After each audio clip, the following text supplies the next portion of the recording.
Namaste and welcome to my presentation. It's me Binod Neupane, M.Phil students, M.Phil in English Education, second semester, Nepal Open University.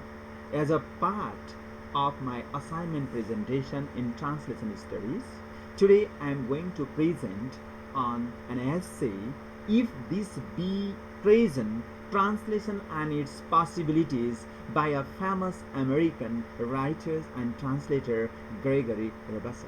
First of all, I would like to extend my sincere gratitude to my subject facilitator Keshav Sigdel sir and Pratima Bhattacharya for their continuous inspiration. So let me begin my presentation with short introduction of the writer. Gregory Rabassa.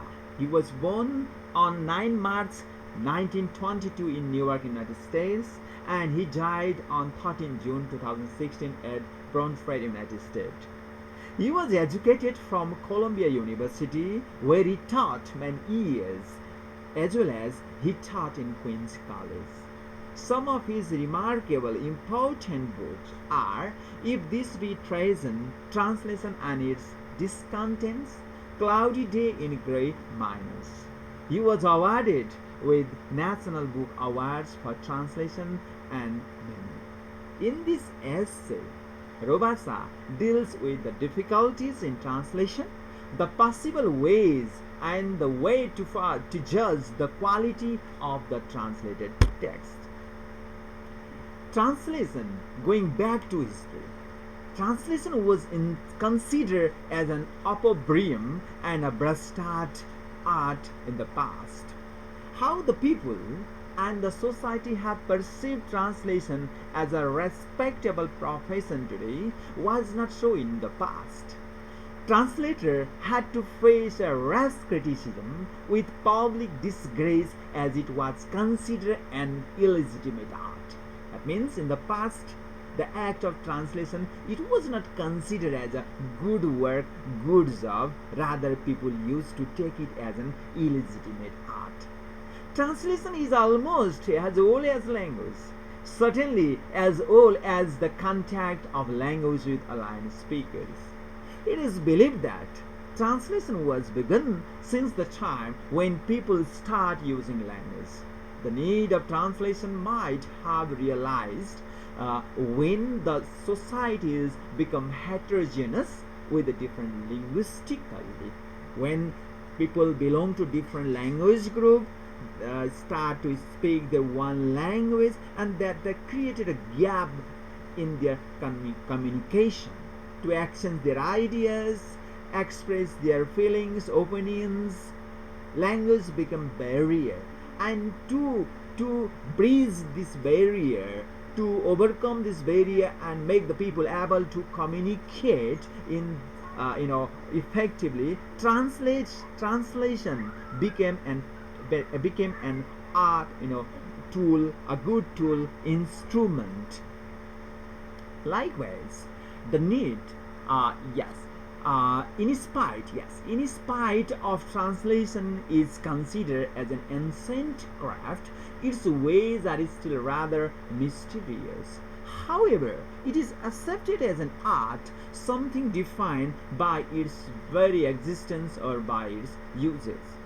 While translating, the writer or translator must often choose among the possibilities to the name of objects, actions, ideas in the target language. Generally, what happens is the words, the things, the objects which is in the source language, it may not be available in the target language. So the job of translator, a good translator, try to find out of the many among the possibilities, try to find out the appropriate one in the target language while translating. The translators finds the words out of possibilities in a different language. The translator therefore, like the critics and scholar, must be a reader. To find out the closest possible meaning of the words, the translator must be a must be the ideal reader. Good reading enables him or her to find the ways of conveying the message of source language into target language. That means the more the translator read, the better he or she can understand, and that can be reflected in the target language in translation. The next one is time and space also create difficulty in translation. For example, modern translator may feel difficult to translate English language used in Shakespearean period. The words, the phrases that was used during Shakespearean English period, that is different in modern time, so the people may feel difficult to translate that language, to the modern one. Likewise, words do not have real equivalents in other languages. Neither do dialects or local patterns of the speech. Even within the language, there is a dialectal variation.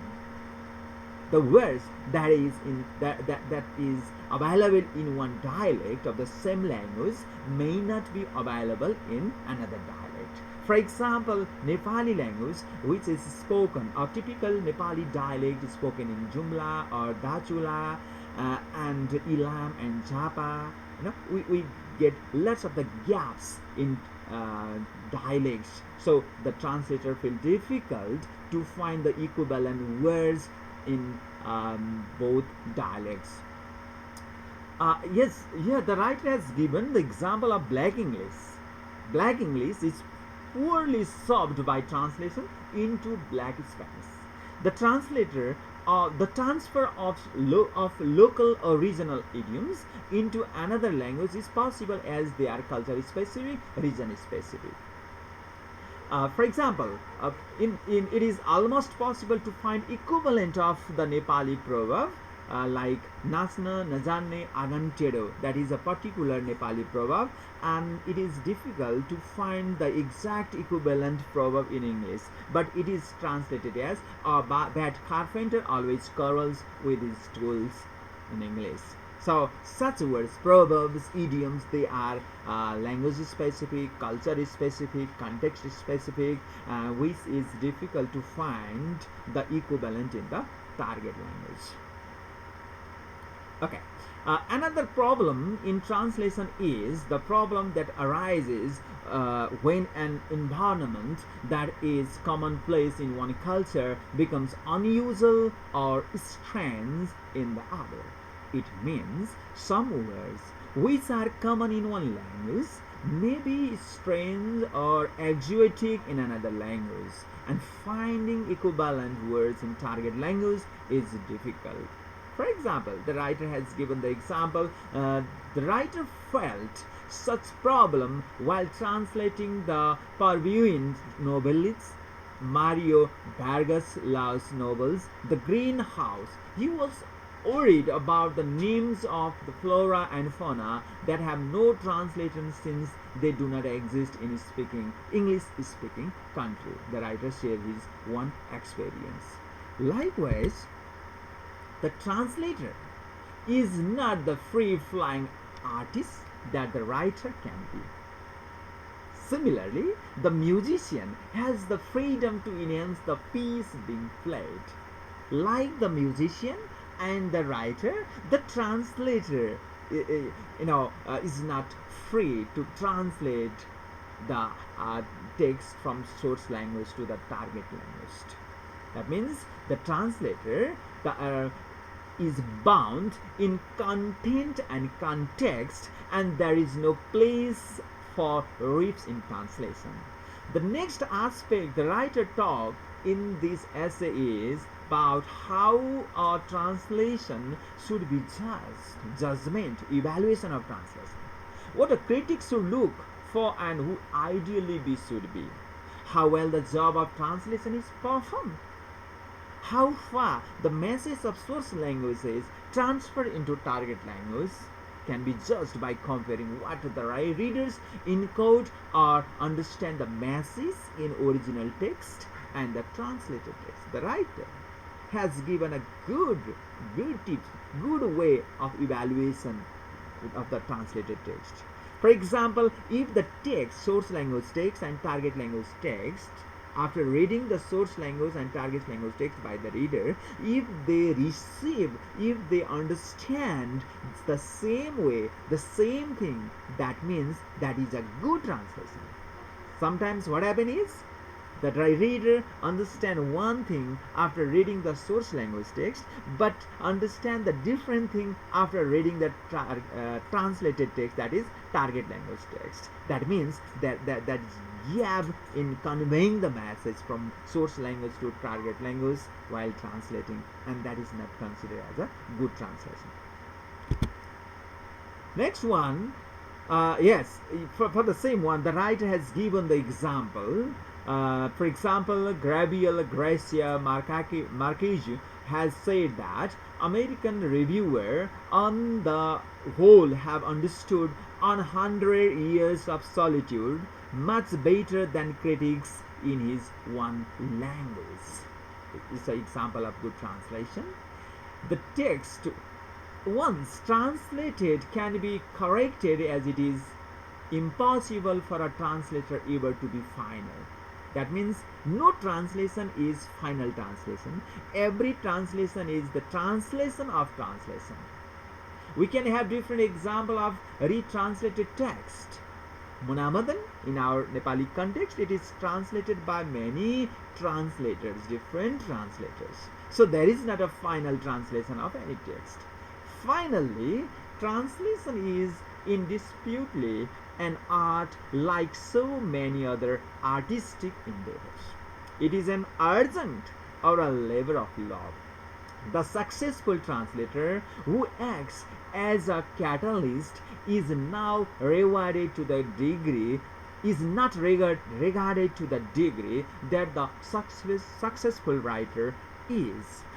Okay, this much for my presentation. Thank you so much.